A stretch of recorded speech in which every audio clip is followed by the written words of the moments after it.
విజయవాడ కేసరపల్లిలో జరుగుతున్న భారీ బహిరంగ సభ హైందవ సింహారావం భారీ బహిరంగ సభకు జగంపేట రాజనగర నియోజకవర్గాల నుంచి వడుతున్న బస్సులను కొందమూరు 4 బ్రిడ్జ్ వద్ద జెండా ఊపి ప్రారంభించిన విశ్వ హిందూ ధర్మ పరిరక్షణ రామసేన అధ్యక్షులు కంబాల శ్రీనివాసరావు. ఈ కార్యక్రమంలో గోకవరం బీజేపీ అధ్యక్షులు ఇనకోటి బాపనదొర, వరసాల ప్రసాద్, తామర్ల రాంబాబు, జగన్నాథ శర్మ తదితరులు పాల్గొన్నారు.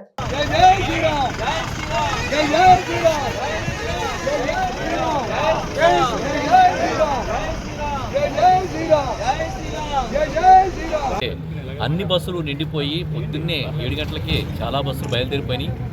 ఇప్పుడు మన వెనకాల బస్సులు వరుసగా నిలబడ్డే బయలుదేరడం సిద్ధంగా ఉన్నాయి.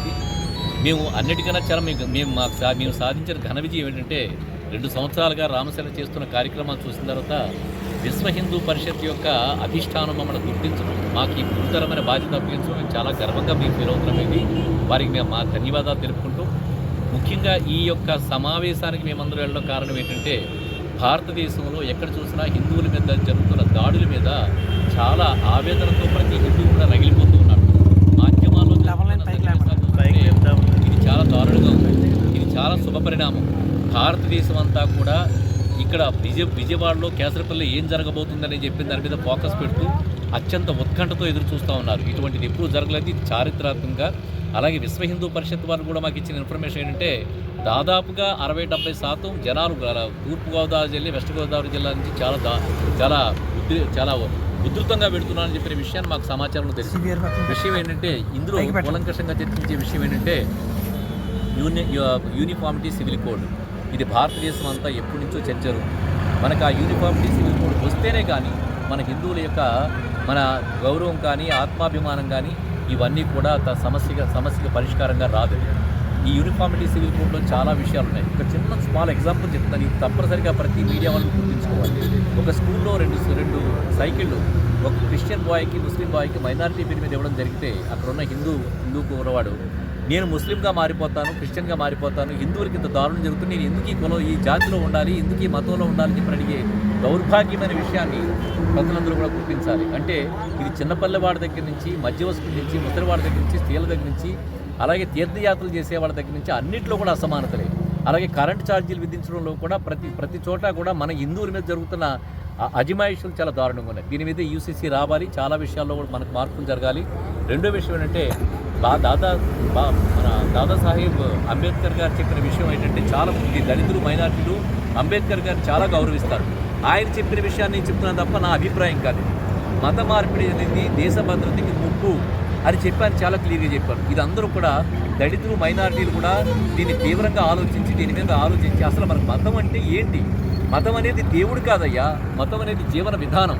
నేను యేసు ప్రభువునైనా, అల్లానైనా, రాముడైనా మనం భగవంతుడిగా గుర్తిస్తాం, చేతులెత్తి నమస్కరిస్తాం, భక్తితో పూజిస్తాం. కానీ మతం అనేది జీవన విధానం, దాన్ని దేవుడిగా మార్చేస్తున్నారు. అదే బాధ.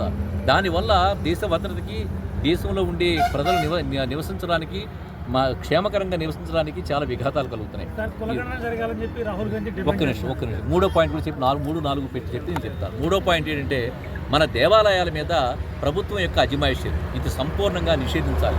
మన దేవాలయాలు మనమే హిందువులే సంరక్షించుకోవాలి. అక్కడికి అన్యమతస్థులు రాకూడదు. ఎందుకంటే అన్యమతస్థులు అందరూ మంచివాళ్ళు ఉంటారు, కానీ దుర్మార్గుడు ఎవడైనా ఉంటే వాడు చేసే విధ్వంసం మామూలుగా ఉండట్లేదు. పోయిన ప్రభుత్వం కూడా 254 దేవాలయాల మీద దాడి జరిగితే ఒక్క ఎఫ్ఐఆర్ కూడా చేస్తే ఒక్క దాని మీద కూడా యాక్షన్ తీసుకోలేదు. దీన్ని ఏమనాలి? మన హిందువులందరూ చాలా గట్టిగా ఆలోచన. 4వది మన దేవాలయాలకు సంబంధించి ఆక్రమణ. ఎక్కడ చూసినా మన దేవాలయాలు భూములు ఆక్రమించడం, మన దేవాలయాల మీద ఇంకో అన్యమతస్థులకు సంబంధించి కట్టడం, ఇదంతా దుర్మార్గకరమైన విషయం. దీని మీద చాలా కఠినమైన చర్యలు తీసుకోవాలా, కఠినమైన రాజ్యాంగం రావాలి.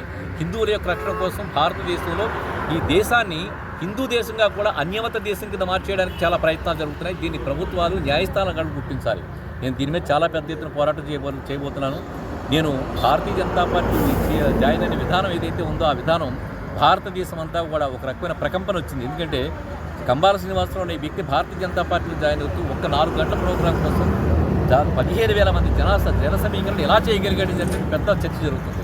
ఇది భారతీయ జనతా పార్టీ ఎక్కడికి వెళ్ళినా కానీ అందరూ నన్ను ఆలింగనం చేసుకుని, సార్ మీరు ఎలా సాధించారు, ఇది మేము నాళ్ళ నుంచి మేమంతా స్తబ్దతగా ఉన్నాం, మీరు చేసిన ఏదైతే 25వ తారీఖున జాయిన్ అయ్యారో చూస్తే మాకందరికీ కూడా ఒక పులకింత కింద ఉంది. మా అందరిలో నూతన ఉత్సాహం ఉంది చెప్పిన ప్రతి భారతీయ జనతా పార్టీ నాయకుడు చెప్పడం నాకు చాలా ఉత్సాహాన్ని కలిగించింది. సో ఈ విధంగా మనం ఏంటంటే ఈ హైందవ శంకారావానికి మనం వెళుతూ మన హిందువులను సంఘటితం చేసుకుంటూ భారతదేశం యొక్క విశిష్టతని, భారతదేశం యొక్క సంస్కృతి, భారతదేశం యొక్క ఔన్నత్యాన్ని మనం అందరికీ కూడా ప్రపంచ దేశాలకు తెలియజేసే కార్యక్రమం ఈ దీనిలో ఉన్నది. అందువల్ల మీ మీడియాలందరికీ, మీ మీడియా ప్రముఖులందరికీ, మీడియా యాజమాన్యానికి కూడా నేను ధన్యవాదాలు తెలుపుకుంటూ మనం చాలా ఉత్సాహంగా వెళ్దాం. మనకు సమయాతీతం అయిపోతుంది, మనం అందరూ కూడా ఉత్సాహంగా వెళ్దాం. మీ అందరికీ ధన్యవాదాలు తెలుపుకుంటూ జై శ్రీరామ్, జై శ్రీరామ్, జై